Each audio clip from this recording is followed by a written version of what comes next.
இன்றைக்கி விலாக் எடுக்கும்போது ஒரு 3:30 கிட்ட இருக்கும். எப்பவும் இந்த டைமில் வீட்டில் இருக்க மாட்டேன். பட் நான் வீட்டில் இருக்கேன் அப்படின்னா பசங்க ஸ்கூல்லேருந்து வரும்போது என்ன ஸ்நாக்ஸ் அப்படின்னு தான் வருவாங்க. பாப்பாவும் ரொம்ப நாளாக எனக்கு பீஸா வேணும்னு கேட்டுகிட்டே இருந்தா. நான் சிம்பிளாக ப்ரெட்டில் பீஸா செஞ்சு கொடுக்கலாம் சர்ப்ரைஸாக அப்படின்னு சொல்லி அதுக்கான வேலை தான் பார்த்துட்டு இருந்தேன். அதுக்கேற்ற மாதிரி வீட்லேயும் ப்ரெட் இருந்தது, பீஸா சாஸும் இருந்தது. ஸோ அதை வச்சு சூப்பராக ரெடி பண்ணிட்டேன். என்கிட்ட க்ரீன் கலர் கேப்சிகம் மட்டும்தான் இருந்தது. ஸ்வீட் கார்ன் இருந்ததால் அதையும் பாயில் பண்ணி சேர்த்துக்கிட்டேன்.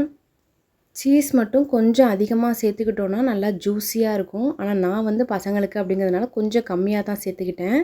பேனை லோ ஃப்ளேமில் வச்சுட்டு கொஞ்சமாக பட்டர் அப்ளை பண்ணி நம்ம ரெடி பண்ணி வச்சுருந்த ப்ரெட் பீஸாவையும் உள்ளே சேர்த்துக்கலாம். சீஸ் வந்து கொஞ்சம் மெல்ட் ஆகி வரும்போது நம்ம எடுத்துகிட்டு கட் பண்ணோம் அப்படின்னா செம்ம டேஸ்ட்டாக இருக்கும். ட்ரை பண்ணி பாருங்கள்.